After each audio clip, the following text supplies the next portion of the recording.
مسجد میں نہ جائیں، اور اگر امام صاحب پوچھ لیں تو ہم ناراض ہو جاتے ہیں۔ امام صاحب پوچھ لیں بھائی فجر میں نہیں آئے کہاں تھے، تو ہم ناراض ہوتے ہیں، امام نے میری بے عزتی کر دی، 4 لوگوں کے بیچ رسوا کر دیا۔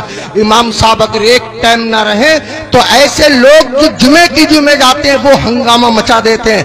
امام کے بچے نہیں ہیں، امام کی رشتہ داری نہیں ہے، امام کی سسرال نہیں ہے، امام کی ددھیال نہیں ہے، امام کی ننیحال نہیں ہے، امام کا کون نہیں ہے؟ امام کے چچا بھی ہیں، امام کے تاؤ بھی ہیں، امام میرے تمہارے طرح آدمی ہے۔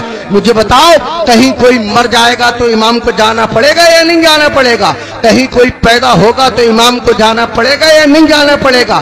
کہیں کسی کو تکلیف ہے، کہیں کسی کی طبیعت اچھی ہے، کہیں کسی کی خراب ہے، 1000 ذمہ داری امام کے ساتھ ہوتی ہیں۔ اگر 1-2 دن امام غیر حاضر رہ جائے تو لوگ بے وجہ اس کا حساب کرنے پہ تل جاتے ہیں اور پھر امام کے پیچھے ہاتھ دھو کے پڑ جاتے ہیں۔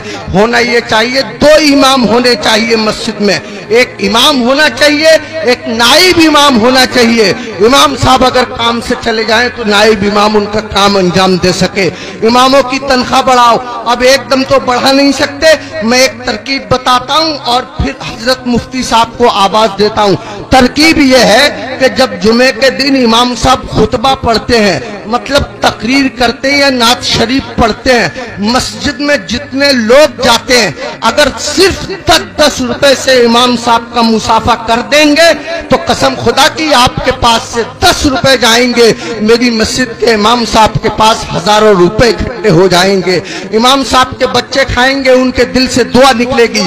دیکھو اگر اماموں کی تنخواہ کم ہوتی ہے تو نمازیں خراب ہوتی ہیں۔ آپ کہیں گے کیسے؟ میں بتاتا ہوں آپ کو۔ امام صاحب کی تنخواہ 4000، بیوی کی دوا چل رہی ہے 3000 روپیہ مہینہ کی، 100 روپیہ روز اس کی بیوی کی دوا چلتی ہے۔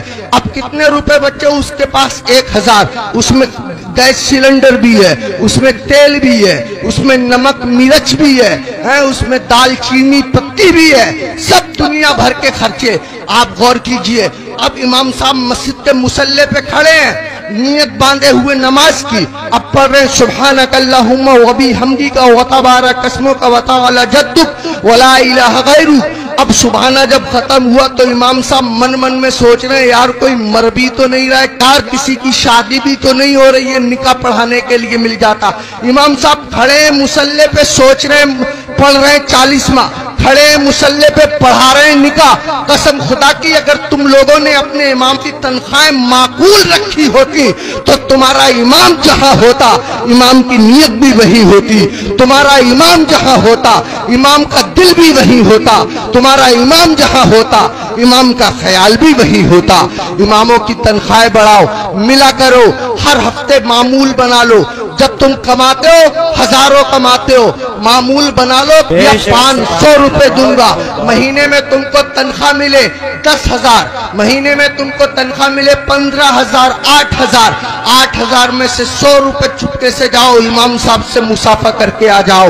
اگر بستی میں 100 گھر ہیں، سب کے سب 100 روپے سے مسافہ کریں گے، حساب جوڑ آپ لینا روپے کتنے ہو جائیں گے، امام صاحب کا کام ہو جائے گا۔ میں کہنا یہ چاہتا ہوں، اتنا بڑا امام، کبھی تم نے سوچا تم لوگ اپنے بستر پہ سوتے رہتے ہو فجر کی نماز کے وقت، تمہارا امام تمہاری بستی کی مسجد کے مصلی پہ بیٹھ کے تمہارے لیے دعا کر رہا ہوتا ہے، یا اللہ میری بستی پہ کرم فرما، یا اللہ اس بستی پہ رحم فرما، لوگوں کے کاروبار میں برکت عطا فرما، عزت کی حفاظت فرما، دولت کی حفاظت فرما، آبرو کی حفاظت فرما، اور تم اسی امام کے پیچھے پڑے رہتے ہو جو تمہارے لیے دعائیں کرتا رہتا ہے۔ ایک آدمی پڑا رہتا تھا بہت امام کے پیچھے، ایک دن پکڑ لیا امام صاحب نے، ابے فجر کی نماز پڑھی ہے؟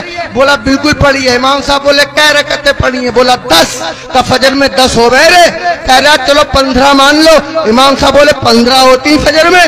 کہہ رہا چلو 20 مان لو۔ امام صاحب بولے پٹ جائے گا، دماغ خراب مت کر۔ منہ لٹکایا ہوا گھر گیا، بیوی بولی کیسے منہ لٹکائے پھر رہے ہو؟ کہنے لگا رے امام صاحب نے پکڑ لیا، بولے فجر پڑھی ہے؟ میں نے پڑھی ہے۔ انہوں نے رکعتیں پوچھ لی، میں نے 10 بتائیں، 15 بتائیں، 20 بتائیں، 25 تک پہنچ گیا، مگر اتنا ہے کڑے امام ہے وہ بھی مانے ہی نہیں ہے۔ تو بی بی کہہ رہی ہے تم بھی تو پاگلوں جیسی باتیں کرو، 4 بتا دیتے 4۔